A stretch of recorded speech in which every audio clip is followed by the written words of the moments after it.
I'm Clara Bennett Whitaker. 32. And for 5 years, nobody in my family bothered to check if my kid had a chair at Thanksgiving dinner. They'd decided I was the family screw-up.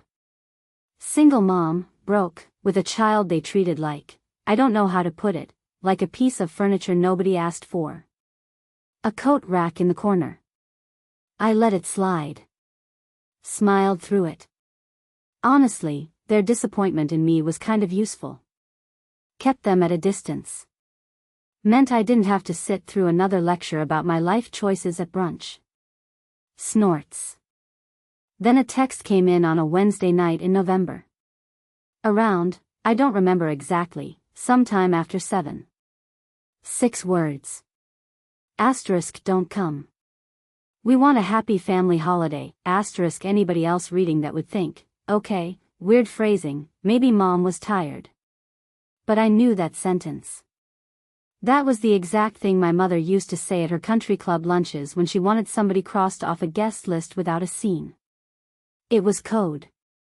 It had always been code. And something in me just shifted. Right there in the kitchen. The apologetic single mom act I'd been carrying around for years, gone. Just gone. What was left underneath was a woman who'd finally figured out she'd been begging for a seat at the wrong table since she was a kid. My family thought I was nothing. Harmless. They had no idea. Has anyone ever told you that you're too much drama just for existing? Or called your kid, the child, like he's a smudge on the family portrait? Drop it in the comments. We post stories like this every day, women who finally stopped saying sorry. Hit subscribe if you want to see how this whole thing came apart, because trust me, you're going to want to see it. The pie was still in the oven when I read the text again. Pumpkin. I'd been making it since that morning. Milo was on the kitchen floor pushing his red fire truck under the table, doing his 3-year-old siren noise, wee-oh, and I had flour on my hands. There was a glass of water on the counter I'd poured maybe an hour earlier and forgotten about. I kept noticing it. I don't know why. I typed back one word. Understood. That's it. I didn't call my mother. Didn't call my dad to ask why he let this happen. He always let her do these things. I just stood there with the phone in my hand, and then the smoke alarm went off because the pie was burning at the edges, and I'd been trained my whole life for moments like this. Trained to take the cut and apologize for bleeding on the carpet. But this one was different. This one was aimed at my son. Milo looked up at me. Are we still going to Grandma's tomorrow? Not tonight, baby. Get your coat. I drove. No plan. I just needed to be somewhere Milo wouldn't see me lose it. The only place open was a 24-hour diner near Logan Square. Small place, fogged up windows, the word Whitakers painted in gold on the door. Faded gold. The kind of paint that's been there since before I was born. He got mac and cheese. I got coffee I didn't drink. Here's the thing about being a single mother in a diner on Thanksgiving Eve, surrounded by laughing families. After a while you stop hearing the noise. You just count minutes. 20. Maybe 30. I genuinely couldn't tell you. That's when the older woman from the next booth stood up. She came over slow. Cardigan. She smelled like soap and cinnamon, which is a weird thing to remember, but I do. And here's the part that got me, she looked at Milo first. Not at me. Most people who feel sorry for single moms look right at the mother. She looked at my kid. Sweetheart, she said to him, our table's way too big for just 2 old people. Come sit with us. Milo looked at me. The question already in his face. I should have said no. Strangers in Chicago, 9 at night, holiday week, every instinct a woman gets trained into her should have said no. But I was so tired. And her voice was, I don't know, steady. Just steady. And Milo was already sliding out of the booth with his fire truck tucked under one arm. Snorts, my 3-year-old made the call before I could. The old man at the table smiled like he'd been expecting us. Walter Whitaker. People who like me call me Walt. This is my wife Ruth. She runs everything that matters. Don't listen to him, sweetheart, Ruth said. He only says that when he wants me to pay the bill. The waitress came by and called him Mr. Whitaker, asked about tomorrow's holiday orders. And that's when I noticed the framed photo behind the counter, younger Walt cutting a ribbon outside the same diner. 1989 in the corner. They weren't customers. They owned the place. Walt caught me looking. Started with 1 diner, he said. Now we've got 7. A couple event halls. A community kitchen that loses money every year and makes Ruth happier than anything that ever made a dime. Ruth wiped a smudge of cheese off Milo's chin. We had a daughter, she said. Quieter now. Lily. She would have loved him. Walt's smile dimmed just a little. And I understood that this table had been carrying grief a long time before it carried us. For the first time that night, I wasn't the most broken person sitting at a booth. I told them parts of it. Not the text. Just the shape of it, that I'd become a problem in my family the day I kept the baby. That Milo's father had bailed before there was even a crib. That my parents had a dining room big enough for 12 people that somehow wasn't big enough for us.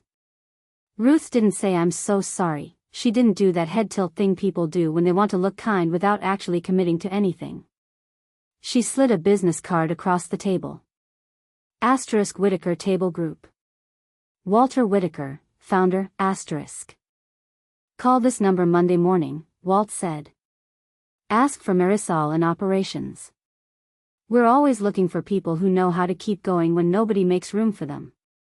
I almost pushed it back. Pride does this funny thing, it gets loudest right when you need help most. But Ruth put 2 fingers on the card and nudged it closer. No pressure, she said. No debt. No pity. Just a chair. Milo had fallen asleep against the vinyl, fire truck still in his hand. Ruth took the scarf off her shoulders, soft gray wool, the kind of scarf that probably cost more than my rent, and laid it over him. Didn't ask. I wanted to refuse. I couldn't. I'd refused too many kind things already in my life. Driving home I kept the card in the cup holder and the scarf folded across Milo's lap. My phone buzzed twice. Both my brother. First one, Mom is upset you're being weird about this. Second one, don't make it a thing. I didn't write back. Here's what I want you to understand. Look, I'd been trained to read those messages and immediately start drafting 3 different apology versions in my head before I even hit reply. Asterisk maybe I overreacted. Maybe I should explain. Maybe I should just call and smooth it over. Asterisk that was the muscle. 27 years of building that muscle. That night, for the first time, it didn't fire. Something in me went quiet. Not angry. Quiet. The way a room goes quiet right before somebody makes a decision they're not going to walk back. Snorts.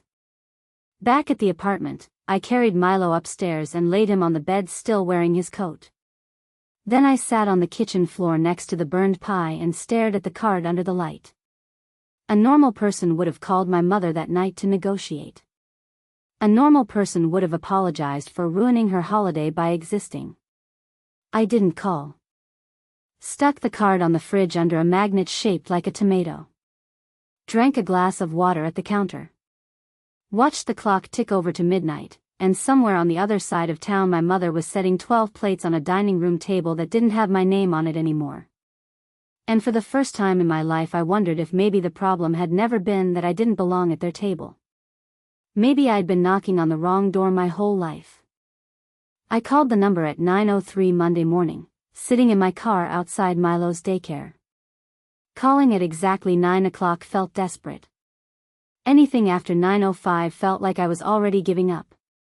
A woman answered. Whitaker Table Group, this is Marisol. I almost hung up.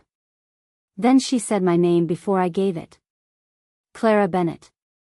Mr. and Mrs. Whitaker said you might call. Can you come by the Logan Square diner around noon?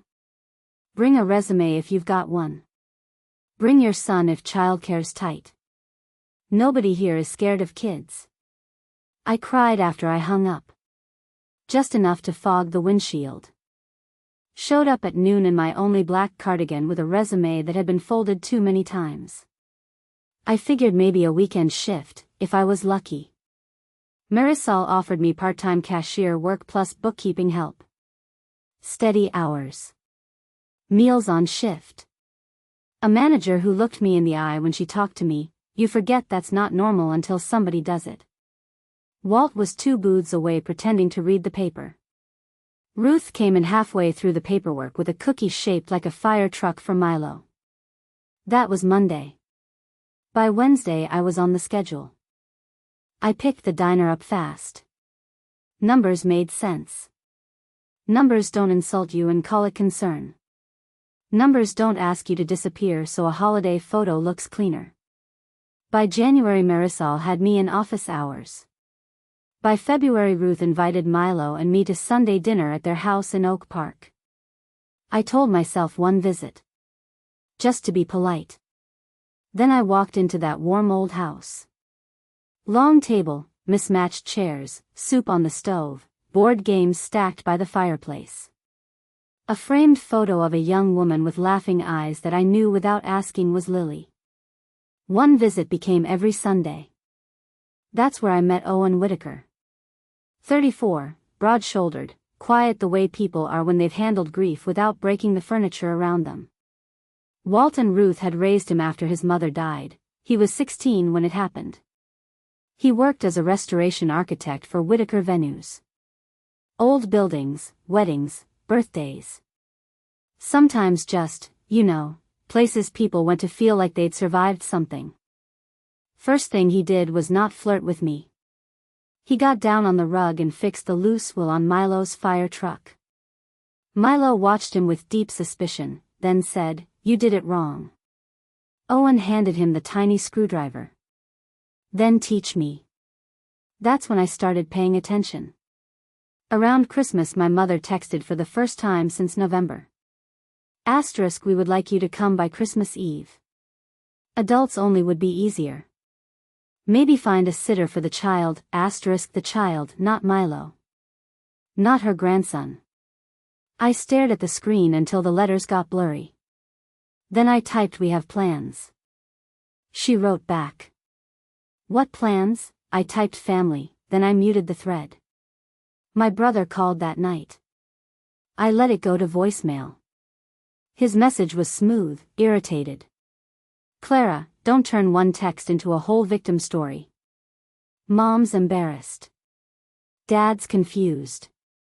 You're punishing everyone over Thanksgiving." I deleted it before it finished.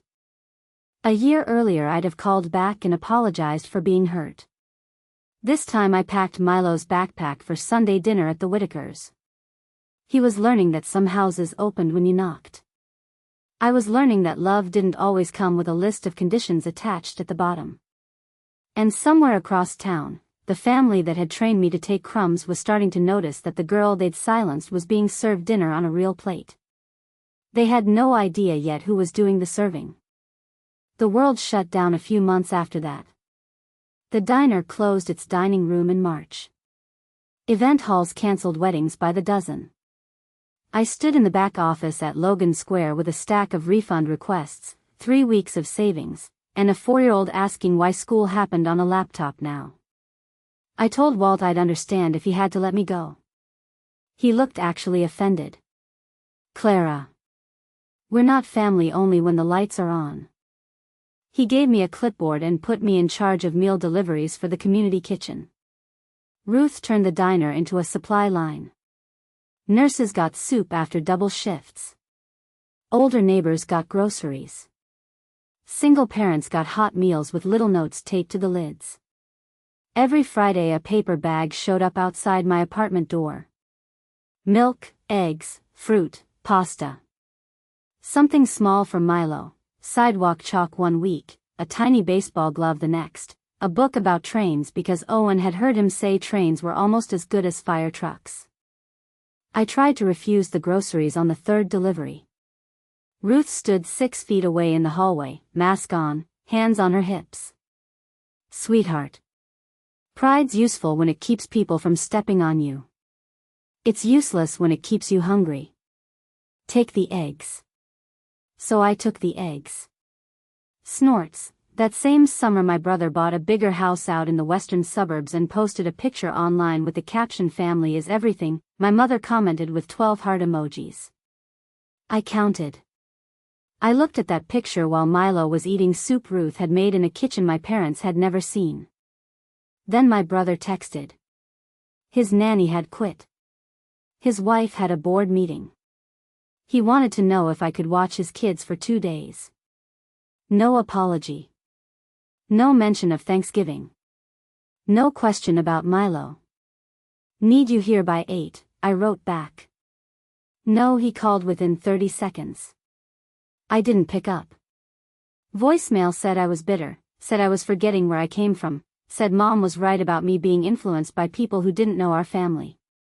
He was wrong about one thing. Walt and Ruth were starting to know my family really well. Because my family kept showing them.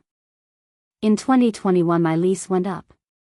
Daycare reopened with fewer slots. I was trying to hide how scared I was, but Owen found me crying behind the diner after closing one night. He didn't touch me. Just stood close.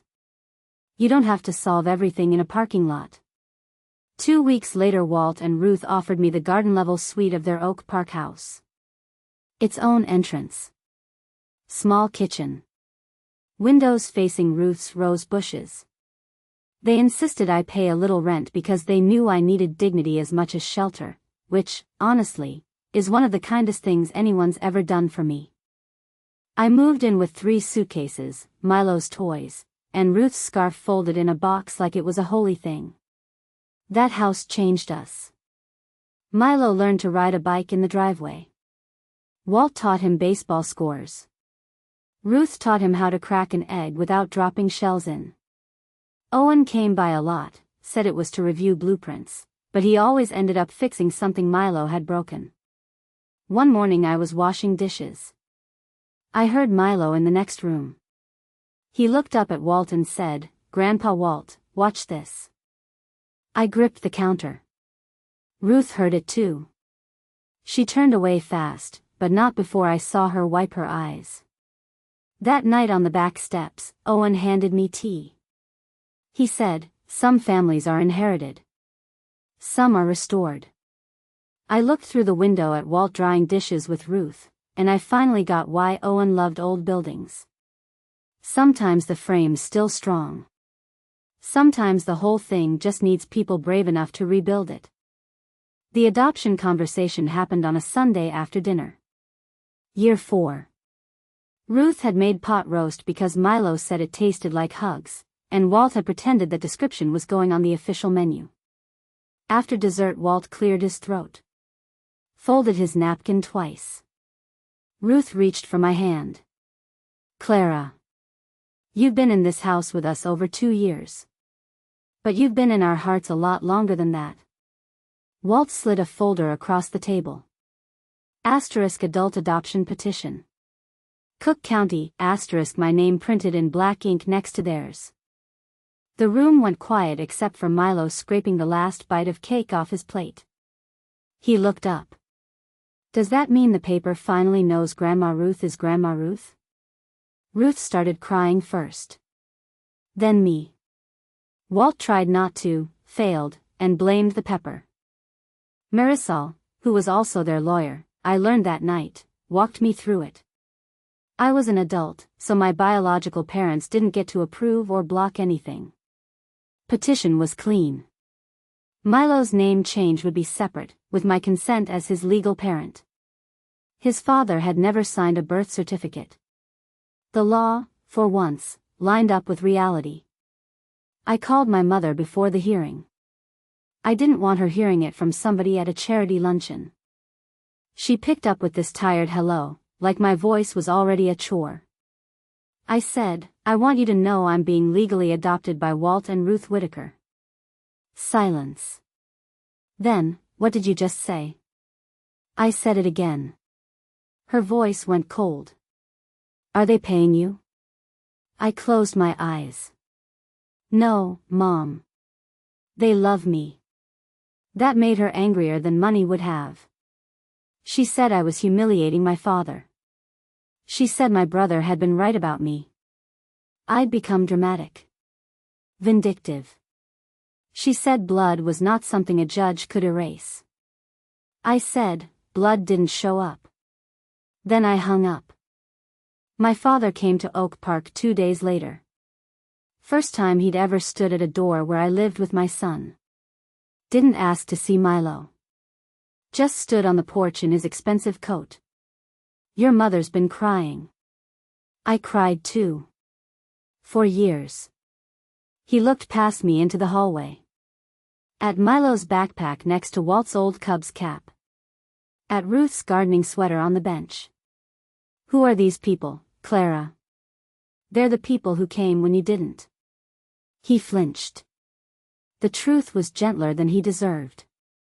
My brother was not gentle. He sent a long text accusing me of selling the Bennett name to social climbers, which was almost funny, because the Whitaker name opened more doors in Chicago than he could count. He threatened to tell everyone I'd been manipulated by rich strangers. I screenshotted every message and sent them to Marisol. She wrote back. * don't engage. People who lose control often mistake boundaries for attacks. * the hearing was small. Walt wore a charcoal suit. Ruth wore Lily's pearl earrings. Milo wore a blazer and carried a drawing of all of us standing in front of the diner. The judge asked if I understood what I was choosing. I said yes. She asked Walt and Ruth if they accepted me as their legal daughter. Walt said yes first. Ruth said, with all my heart, Your Honor. Outside the courthouse, Ruth held my face in both hands. Welcome home, daughter. I'd been called daughter before. That was the first time the word didn't feel like a bill coming due. Then came the wedding. Owen proposed in October. Not at a restaurant, not under fireworks, inside the restored West Loop Railway Hall the company had spent 3 years rebuilding. Glass roof. Warm brick. Floor still marked up with the lines of the old tracks. Milo walked in wearing the most serious face I'd ever seen on him, holding a velvet box like it had national security secrets inside. Owen was behind him, more nervous than I'd ever seen him. Milo cleared his throat. Mom. Owen has a question. I already voted yes, but Grandma Ruth said legally you get the final vote. Snorts. I laughed so hard I almost missed Owen getting down on one knee. He didn't promise to rescue me. He knew better. Clara. You built a life before me. I'm not asking to become the reason you stand. I'm asking to stand with you. Every day I'm allowed to. I said yes before he was done. We picked the next November. 1 week before Thanksgiving. Same restored hall. Walt had named it the Lily Hall, for his daughter, and the entrance had a bronze plaque that read May every closed door teach us to open another. Guest list came to 82. Whitakers. Diner staff. Community kitchen volunteers. 2 mothers Ruth had helped through the open chair program. And after I stared at the paper for 10 minutes, I added my parents. My brother. His wife. Owen asked if I was sure. I'm not inviting them because they earned it. I'm inviting them because I refuse to make myself small to prove I got hurt. My mother called within 48 hours. Didn't say congratulations first. Said, we need to discuss how this will look. I asked what she meant. I already knew. She said my father should walk me down the aisle. She should sit in the front row. My brother's family should be in formal photos so people wouldn't ask questions. People are allowed to ask questions, Mom. She lowered her voice. Clara. Don't punish us in public. I'm not punishing you. I'm telling the truth with seating arrangements. The trap had already snapped shut. They just didn't know it yet. My brother tried a different angle. Invited me to lunch at a steakhouse in River North, showed up 10 minutes late in a tailored coat, smiling like we were closing a merger. Congratulated me. Loudly. Asked 3 questions about the Lily Hall.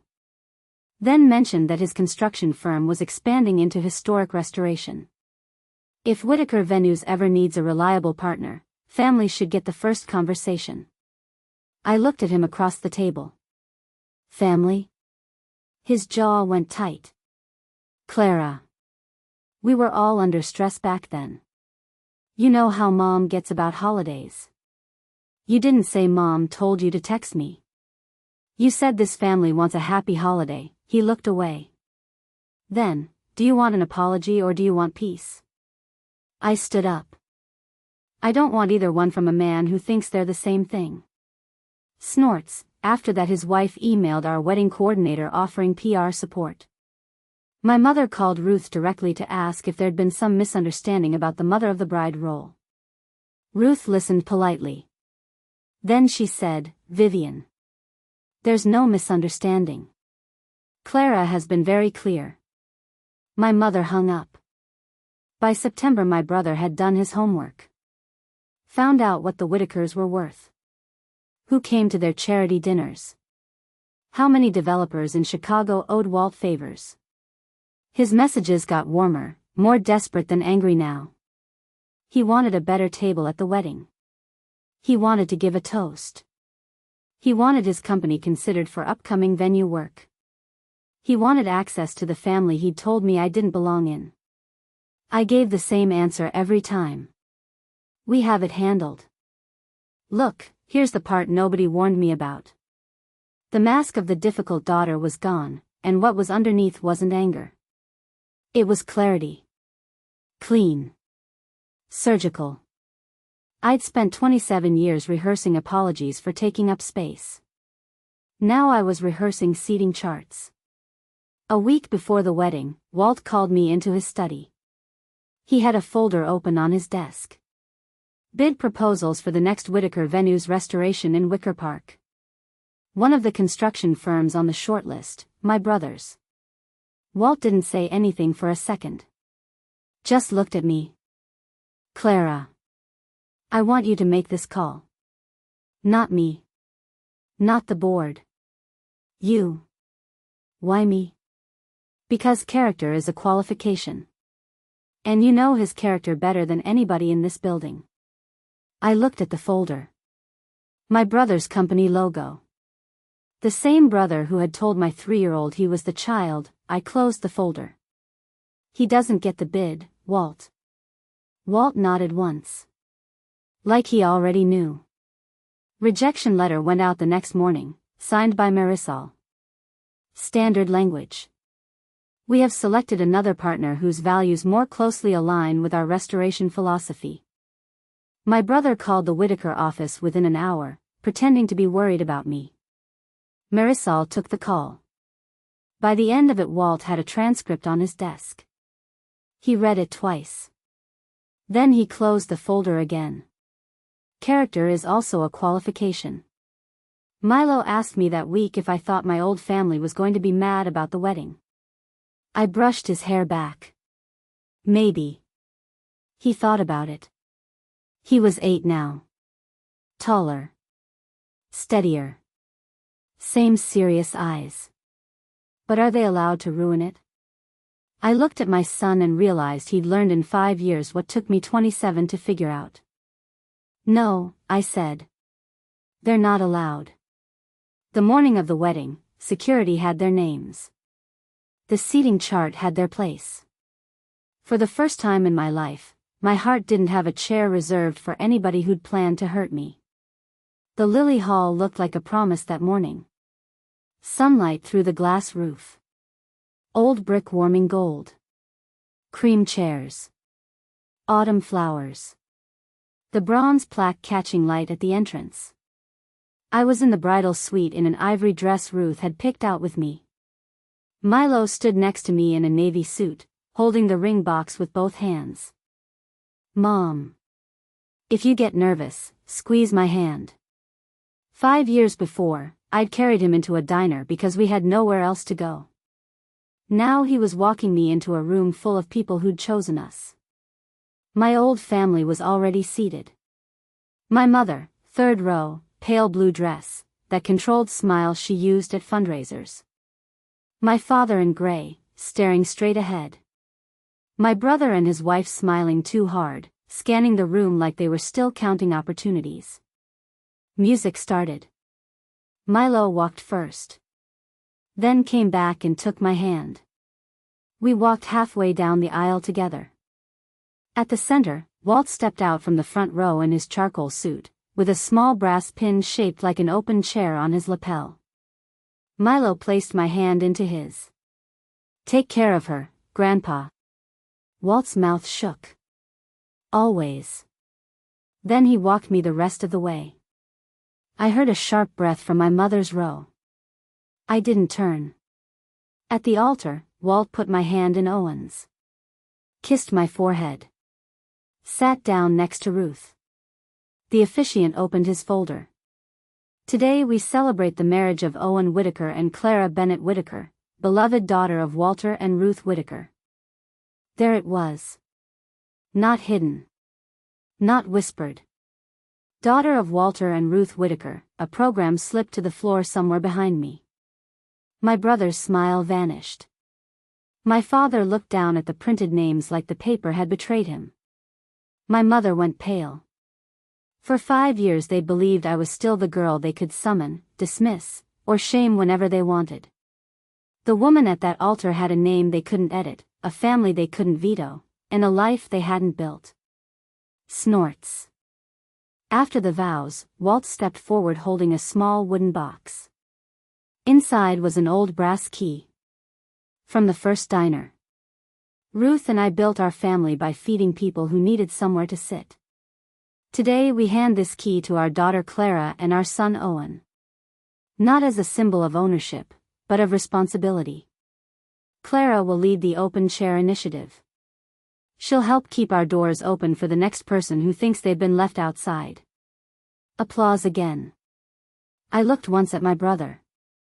His face had changed completely. He understood now why Whitaker Venues had passed on his firm. He understood that the people he wanted business from were the same people who knew exactly what he'd done to me. One cruel text had traveled a lot farther than he ever thought it would. At the reception, Milo asked to give a toast. He stood on a small step. When I was 3, my mom took me to a diner because we didn't have a Thanksgiving table. An old lady and an old man said their table was too big for just them. Today my mom walked into this room with me and Grandpa Walt. So I think we found the bigger table. The whole room stood. Ruth covered her mouth. Walt wiped his eyes. My mother looked down. My father stared at his plate. My brother set his glass down so hard the water jumped. My mother caught me in the hallway later. We're still your parents, Clara. Blood doesn't change. Blood told me not to come. Love pulled out a chair. My father came up behind her. Was this revenge? No. Revenge would mean I built this for you. I built this because you left me and my son outside, and somebody better opened the door. My brother appeared, jaw tight. You cost me a major contract. No. Your character did. Walt doesn't build with men who throw away family and ask for favors later. He and his wife left before cake. My parents followed not long after. No apology. No goodbye. 3 people walking out of a building full of warmth because they didn't get to control the thermostat anymore. The Whitaker Foundation channel produces these narratives for educational purposes, to show how important it is to teach our children that family is built by who shows up, not by who shares your last name. We try to show how single mothers can get through generational rejection using calm boundaries, steady documentation, and the courage to accept kindness when it's finally offered. 5 things I learned along the way. Greed is the poison that rots blood ties. Don't underestimate the silence of a woman you train to apologize. A boundary is the sharpest shield a mother can carry. Shared blood is not the same thing as family. Real dignity is the moment you stop leaving a chair open for people who never planned to sit in it. Thank you for listening all the way to the end. What do you think about Clara inviting her parents to the wedding anyway? Drop your thoughts in the comments, and I'll see you in the next story.